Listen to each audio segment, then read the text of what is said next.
Hello, everybody. Welcome back to another YouTube video or podcast. If you're listening on Spotify for podcasters, we are back here with our Backlash reactions and results video. Basically, we're discussing everything that happened during the premium event in San Juan, Puerto Rico this past Saturday.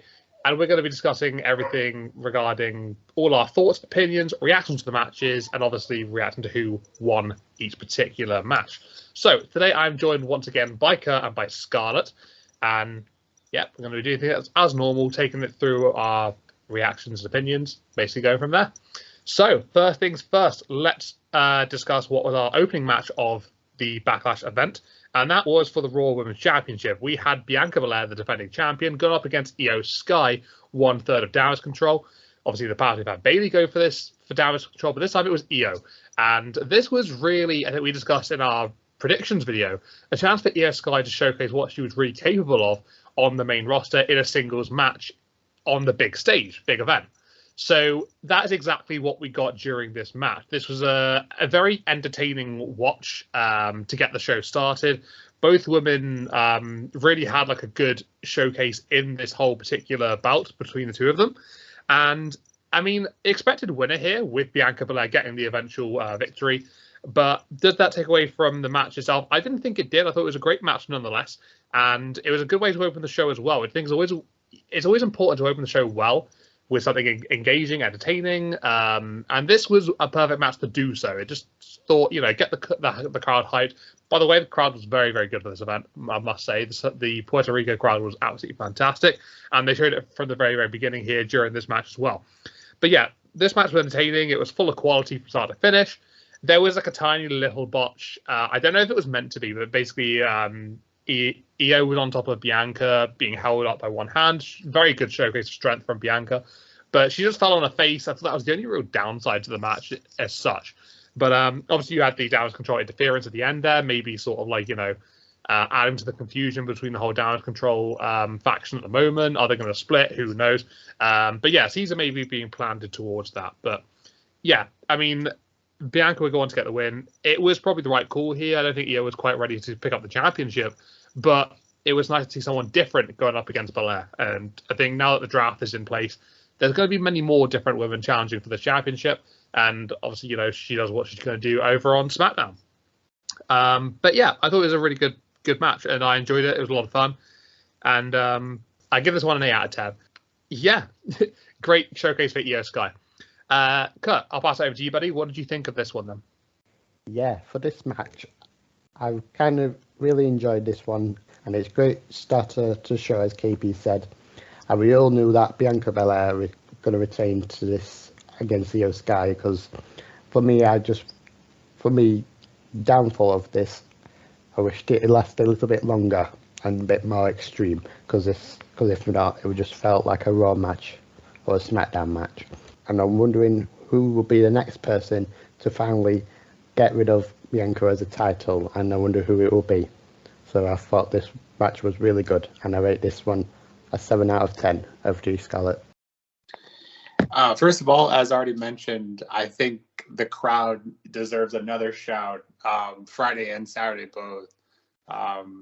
Puerto Rico really showed up here, and I think part of the wrestling experience without the crowd just isn't the same. With a good crowd, you can make what's a good match a great match.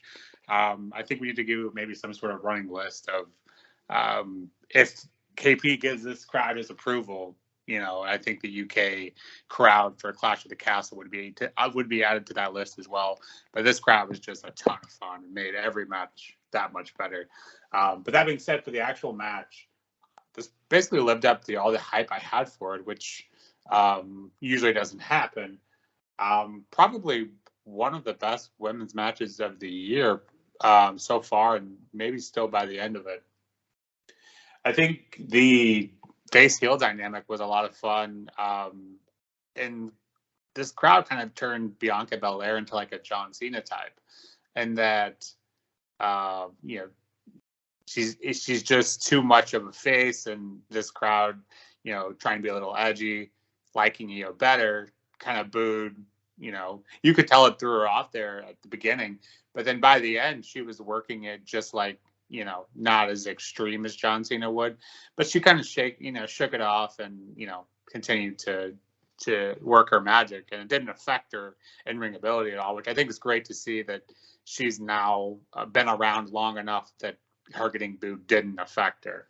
That being said, Io worked what was her face dynamic in this just as well, and I think hopefully this was taken note of, that Bianca is just fine being a heel if need be. I don't think they're going to anytime soon, just because of her merch sales and all that, and being the top baby face. But Io can work face, and I think they're kind of planting those seeds already with the interference.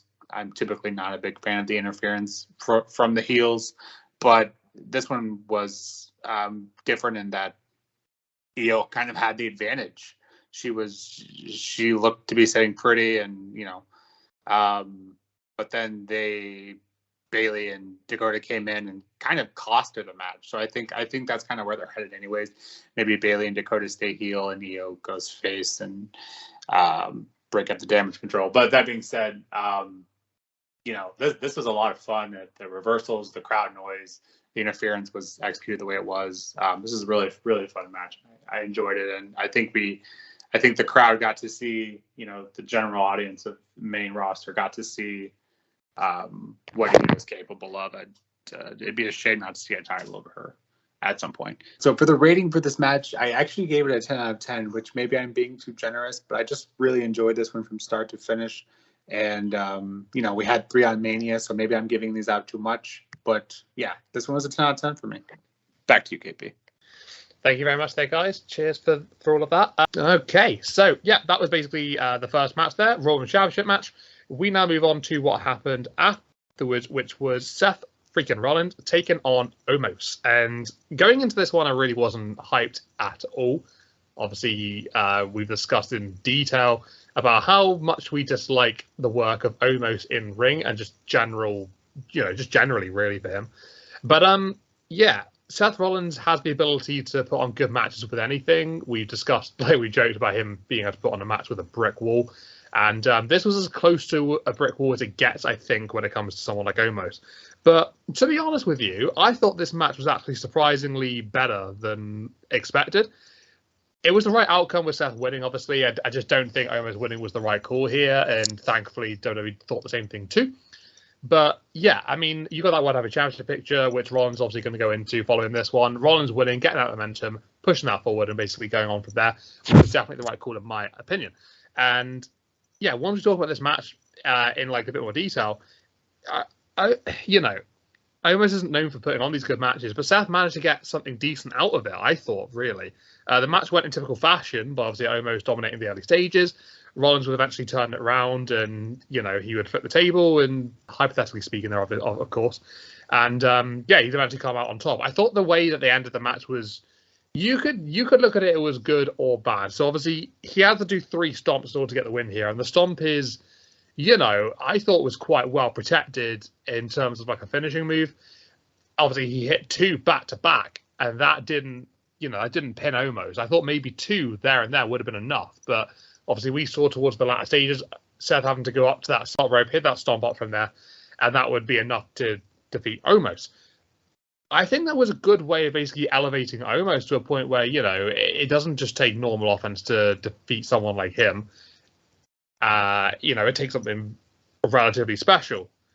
So I guess fair enough, really, regarding that. But yeah, I mean, I enjoyed this match a lot more than I thought I would, and that's saying something. I don't like Omos. I don't think I will end up liking Omos, but I could at least appreciate this was better than what I thought it would be. So I guess that's the main thing I'm taking out of that. Can't really see Omos having a better match than this. I gave it a 6.5 out of 10. And that's mainly just a Seth's in-ring work here. Just trying his best to make a good situation out of a bad one. So yeah, that's what I thought of this one. Cut over to you, buddy. Yeah, same with KP here. So as this was a random match that he just had to do with no build-up or storyline to it, I thought this match coming into it was going to be like a rubbish one. But I thought Seth Rollins put in mainly the good work in it to make it a good match. And that's the thing that I liked about Seth Rollins. That mainly just beating down Omos and get what he deserves. And I really like as almost just boot Seth Rollins for the build-up of the match first, as everyone was doing his chants to his song. Seth Rollins mainly put all the work to it to make it a good match. I give this one a 5.5 out of 10. And I pass you over to Scarlett for his thoughts. Over to you, Scarlett. Seth versus Omos. Again, I don't think anyone had a lot of expectations for this one. But just as has already been said, this one was better than I thought it was going to be. Of course, if your expectations are zero, anything better than that is great. But I felt like Omos actually did some crowd work here. From hitting him at the beginning before the match. I don't think the match is started yet. And then kind of like egging the crowd on after they stopped singing. That was kind of the first character work I've seen from him. So that was something different, something good, something for the better.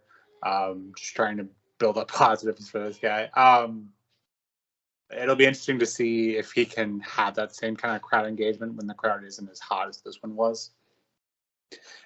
Same kind of situation with the actual wrestling. Anyone can have a good match against Rollins. Let's see if he can, because this match was better than I thought it was going to be. So let's see how the next match goes when it's not against a jobber or Seth Rollins. We'll see. But that being said, they kind of booked themselves into a corner with this one because Seth's being built up. Everyone thinks the world to win the heavyweight title. So he can't really take a loss. But then Omos just lost as well. Granted, it was to Brock, but maybe losing to Seth and Brock isn't that big of a deal. But also trying to build him up as a monster, where do you go from here? But yeah, I gave this one a 6 out of 10, and that may just be his highest rating match Omos ever gets. We'll see. Back to you, KP.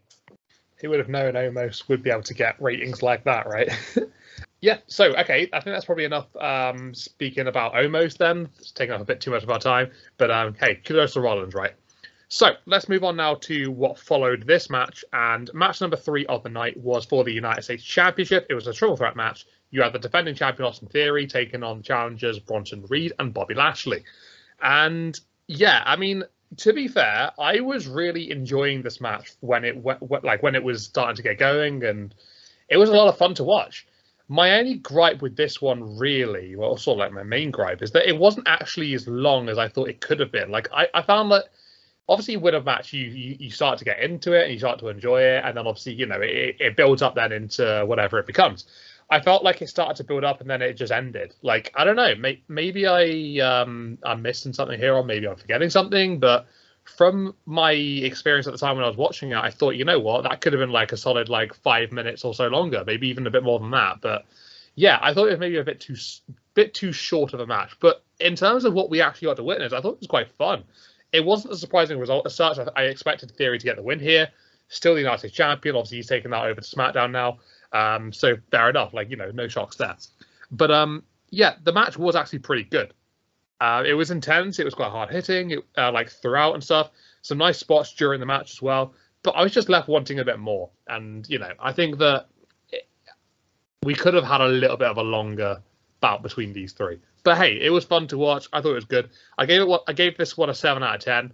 Just I would have liked to see more. That's my main thing about it. But yeah, an enjoyable one to watch. Kurt, what did you think of this one, buddy? So for this match, I'm agreeing with KP that I wish it lasted a bit more longer. And on the previous video, I'm guessing you're wondering why I picked Bronson Reed. The reason why I picked Bronson Reed is because I thought if they do a Raw Championship, I thought they'd probably give it to Bronson Reed that goes to Raw and continue it there. But either or, they decided to put it onto SmackDown and let Theory retain. I give this one a 5 out of 10. I just wanted more to it, adding more to it this match. And I hope that Bobby Lashley and Bronson Reed clashed each other at some point as well, because they were planning on doing it before they do the US title. So that's what I hope for the future. So that's what I'm going to rate it out of 10, 5 out of 10. And I thought this was an alright match. So I'll pass you over to Scarlett. Over to you, Scarlett. Yeah, nothing new really to add that hasn't already been said. it was a fun match. Even though we predicted, the literal outcome of this match on the predictions video, so nothing really too surprising. And it did feel like it was cut a little short. So maybe one of the matches before that went a little over. Who knows? But it had potential. Yeah, I think a good 5 or 10 more minutes would have made it a much more entertaining one. Rating for this match is a 6.5 out of 10. Back to you, KP. Nice one, lads. Thank you very much for that. Don't know what it is, but we just seem to be forgetting ratings there. I don't know. We're not sure what's going on. But yeah, I mean, I think we're all saying the same thing there, singing off the same hymn sheet. So, okay, let's move on now to what was the next match after this one. And we're going to be talking about now the SmackDown Women's Championship match featuring the champion Rhea Ripley defending against Zelina Vega. And honestly, this match was more about the crowd receiving Zelina and what it meant to her emotionally being in the ring at such a venue. And just basically the occasion, it sort of like overtook the match itself. Like, in terms of the way the match went, it was okay. Like, it was fine. Like, you'd expect, if this was on like a Raw or a SmackDown or something, you would expect Rhea Ripley to win this one in pretty quick fashion, And at the end of the day, that's pretty much what happened in the match. I don't know exactly how long it was, but it was quite quick. It was pretty rapid in terms of tempo. Zelina had like a bit of a flurry towards the middle where she sort of like got back into it. She hit Rhea with a few pretty decent moves. I think it was a near fall in there ish. But yeah, obviously not enough to pick up the win against Rhea. Rhea would go on to turn it around and get the victory, which obviously was very expected going into this one. You'd argue that if the match wasn't in Puerto Rico, Zelina probably wouldn't have got this opportunity.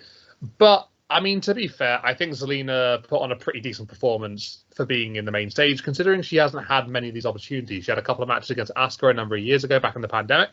But since then, she hasn't really been around the championship scene. So, I think it was just a nice way to get Rhea Ripley's championship reign started. Someone like Zelina, she can work from there, and then she can basically go on to whatever follows from there on. But yeah, obvious winner. Rhea was never going to lose this one. The match was decent, but obviously quite quick. Nothing really special or incredible to note here. But like I said, good way to get Rhea's title defense started. I gave this one a 6 out of 10. Thought it could have been considerably better and, a bit more to it. But yeah, not bad, Good for Zelina to get on that stage, and you could see it meant a lot to her as well. So, yeah, Kurt, that's all I've really got to say in this one. Over to you, buddy. Yeah, for this match, I'm agreeing with KP again with this one. That I didn't really think it was really good. I totally think that Bianca and Io were better than this one, but overall, they did really good moves. And I like when Zelina tried to do the 619 to Rhea Ripley and connected, as she's part of LWO now. And we knew that Rhea Ripley not going to lose a championship yet, and this was just kind of like a quick and easy defense so she can have a title run. So that's what I thought this match is. So I rate this match a 4 out of 10. Not the best, but really wanted a bit more to it. So I'll pass you over to Scarlett. Over to you, Scarlett. Yeah, and for the predictions video on this one, I'm simply stating that everyone knows Rhea's going to win. But hey, let's see if we can make a star out of Zelina. And I think we did just that. No, the match was nothing special. But we helped build her up. And, what a moment if she ends up, retiring tomorrow. What a moment this was. Great. I thought the outfit was a little too much, a little cheesy. But it was a nice moment. One of many that they had this evening with the Puerto Rico crowd. But yeah, Zelina had a decent flurry of offense, but not much to write home about. Kind of hoping that helps. You can't deny that LWO isn't over, so hopefully they just kind of starts that build, with them. And Rhea got a dominant win, and I think that too is well deserved. So I can't really fault anything here. That it was just another match. Could have been a bit longer. I think that's one of the reoccurring themes of this evening is, put 5 more minutes on half these matches and they end up being a lot better. But Rhea won, we'll continue to build her up. So can't take it as a complete loss. I give this one a 6.5 out of 10. Might seem a little high, but you can't deny the moment, sports and entertainment moment there that we had with the Puerto Rico crowd. So back to you, KP. Cheers, guys. Yeah, I mean, pretty much similar opinions there regarding this one. I think that's the way it went though, right? So, okay, let's move on now to the next match. And what followed this one was an absolute epic, in my opinion. This was Bad Bunny taking on Damian Priest, and it was just more than that, though, wasn't it? It was a San Juan street fight. Didn't really know exactly if that meant that it was going to differ from a regular street fight. And to be fair, it pretty much didn't. The rules were exactly the same anyway. But obviously, it was more than just a street fight. It had everything, that actually followed from there on. I had a little bit of a feeling that Bad Bunny would get the win here. I think, honestly, I probably would have preferred Damian to get the win. But at the end of the day, I don't think it actually done him any any problems or anything. I don't think it's really affected him too badly getting an L here to Bad Bunny. So I'm not completely against it, to be honest with you. But yeah, I mean, this match was incredibly fun, very entertaining. It was a brilliant match to watch, and there was so much involved in it, right? So much involved. Both men put on a really good performance. I think, considering Damian Priest could have won this match in the first, couple of minutes, I think he actually hit Bad Bunny with the South of Heaven before all the chaos ensued. That would have been game, set, match there. He actually went to pin him and then, said, nope, we're not ending this right here, right now. But then afterwards, you go on to so many awesome spots. I mean, there was a broken arrow through a table by the equipment area on, not ringside, but like in the crowd sort of thing. There was a bunny destroyer to end the match. There was some really good offense by Bad Bunny in general. Like, you had a sliced bread during the match as well. Shout out to like a Brian Kendrick there, perhaps. And there were just some really, really awesome technical wrestling parts to this match. Bad Bunny continues to showcase what he can do when put in a WWE ring. And, I mean, he's great. Him and Logan Paul, two celebrities getting involved, and they're killing it right now, right? They're putting on great matches and they're doing it consistently well. So, kudos to them, credit where it's due.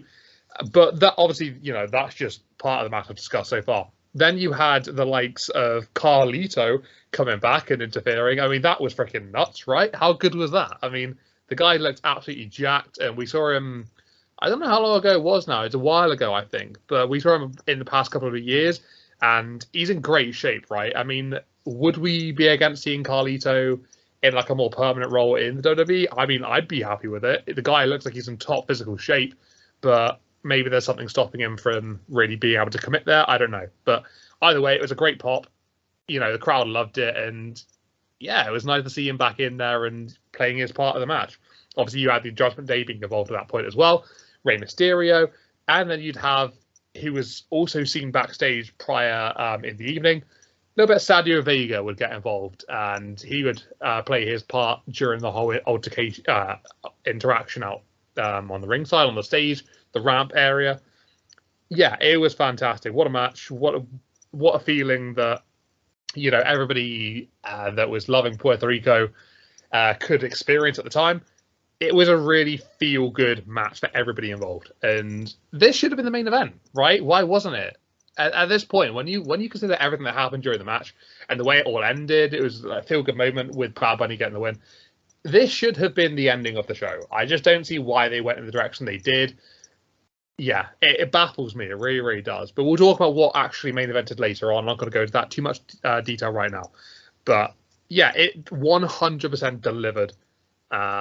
Way more than I thought it would, to be fair. So much fun. So much fun to watch. I gave this one a 9.5 out of 10. So very close to a perfect score from me. And yeah, I would gladly, welcome this sort of match again going forward. But damn, surprised me considerably. Kurt, what would you like to add on this one, buddy? What were your thoughts? Yeah, for this match, I thought this was the best one of the pay-per-view. I wish that they put this for the last match for the main event. I thought this was really good moves, especially as Bad Bunny came back and returned to WWE, put a good effort on. And obviously we knew this was going to be a good match, as we had the press conference before the event, and Damian Priest and Bad Bunny heated up when Damian slapped Bunny Damien slapped Bunny, and then Bunny slapped him back and tried to chuck a chair at him. And I really like the move that when Damien Priest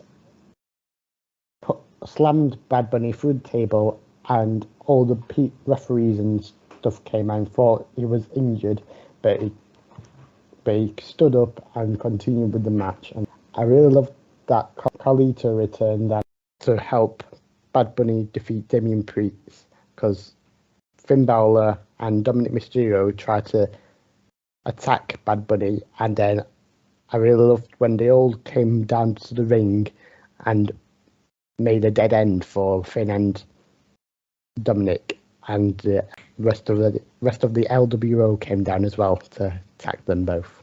So that's what I thought about it. I thought this was the best one. So I give this match a 10 out of 10. Thought this was the best one of the show. Over to you, Scarlett. Again, not too much to add here. Bad Bunny continues to impress. I think that's originally why this match was booked to be a tag team match. But I think they kind of had enough confidence in Bad Bunny to carry his own, which no one can argue that he didn't do just that. This particular match, some might say, is a little overbooked. I wouldn't. It just felt so organic. Everything felt, and again, this might be because of the crowd, but everything just felt so natural, and it just happened. It made sense with where they're going in the match and with the story. Bad Bunny shouldn't be this good so quickly, but again, just similar to Logan Paul, he is. So I think if he ever needs another job, which I don't think he will, but if he does, he definitely has one here. And also agree it should have been the main event. Would like to know whose idea it was to not have it be that. But it is what it is. A 9 out of 10 for this one for me. A lot of fun. Back to you, KP. Thank you very much for that, guys. Cheers for the opinions there. I mean, what a match it was, right? So much fun to watch. Very entertaining. Okay, so if we move on now, we turn our attention onto what followed this one. And that was the 6-man tag team match featuring, obviously, the team of the Undisputed Tag Team Champions, Kevin Owens, Sami Zayn, and Matt Riddle, taking on the Bloodline Brothers, as I'm calling them, Jimmy Uso, Jey Uso, and Solo Sikoa. So, I mean, this match felt like the end of this whole sort of, I guess you could say, story, right? Everyone's going on about finishing stories and whatnot at the moment. This felt like the ending to this one. I mean, both of these teams going their separate ways from the draft, with obviously Kevin, Sami, and Riddle going on to Raw, and then the Usos and Solo going over to SmackDown, sticking around with the Bloodline and stuff, staying around over there. So, this felt like the ending. And, we were going to basically be seeing these two go their separate ways, and whatever happens afterwards happens. But, I mean, we had to end it somehow, and it came to Backlash in Puerto Rico.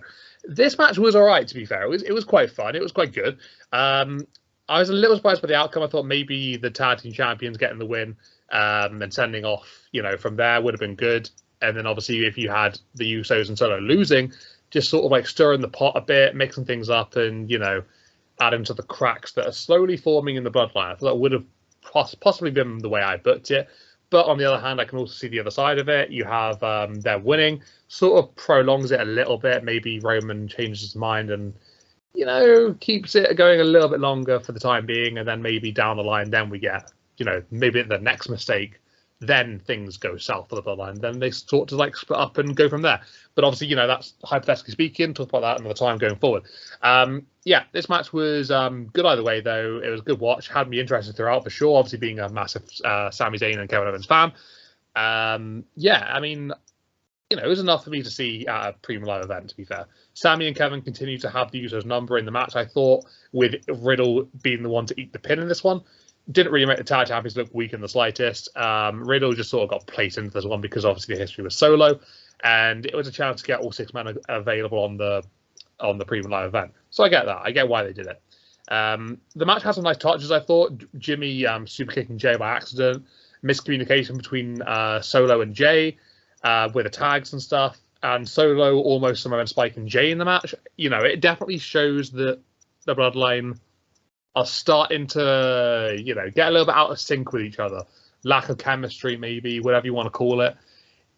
But yeah, they're planting those seeds, and I'm all for it. I can't wait for whatever happens. Obviously, this whole Bloodline story has been going for so long now, and every time it develops and changes, it just keeps the interest developed in the whole storyline. So I'm excited to see what goes on next. But either way, some nice little hints there, teasers for what's going to happen going forward. The solo story is getting very good at the moment, and with Roman making an appearance on SmackDown, this sets up whatever is going to happen next quite nicely. Let's see what Roman's reaction is going to be on Friday Night SmackDown, and we'll have to go from there. But yeah, I gave this one a 7.5 out of 10. Quite enjoyable, and obviously, had a very large amount of storytelling regarding the bloodline. Not so much for Sammy, Kevin, and Riddle. That can obviously, go on to whatever follows for them. But yeah, that's basically my takeaway from this one. Kurt, over to you, buddy. What did you think of this one? So for this match, I was surprised of the win. I thought that Riddle, Kevin, and Sammy were going to win this match, but obviously they didn't. The Uso picked up the win. They probably did this to just try and get the Usos to get upper one as they lost the tag team titles. I'm kind of looking forward to what comes next, because obviously KP said about Solo Sikoa grabbed Jey Uso and tried to hit him, but it didn't happen. Evil, I thought this match was really good. Great moves to this one, like WrestleMania, but not as good as WrestleMania. I thought this wanted to last a little bit longer and more like segments of the Usos, and that'd be good if like Solo hit him and everyone would see what their responses are and stuff. So I thought this match was really good, and I rate this a 8 out of 10. I don't really have much to say about this, but I'm looking forward to the future and see if the Usos and Solo still be a tag team or not for the next pay-per-view. Pass you over to Scarlett. Over to you, Scarlett. Yeah, I think with the Usos winning, I think this is just going to be an extension to the story. This will not be a popular opinion, but I am kind of ready for them to, head to whatever the next happening is with this feud. Solo, and Jay slapping each other in the match, creating the tension there was really good. But with them winning, I think we're just delaying the inevitable again. And basically, I just wanted to happen. Maybe that's me just being impatient, but it was a good match. I do feel like the Usos just have more to gain from this than Riddle, KO, and Sammy did for winning this. Them going to different brands, I think, kind of helped that as well. But yeah, not near as good as their Mania match, but a quality match, and continued to plant those seeds. So I give this one a 7 out of 10. Back to you, KP. Thank you very much there, guys. So yeah, basically all saying similar things there. Let's move now on to our last match of the evening. That was the main event. We had Cody Rhodes up against Brock Lesnar. They built this as a double main event, if I remember rightly. A bit of a strange call there. I didn't really know what the whole point of that was exactly. But anyway, this was the last match. This is the main event, right? Surely.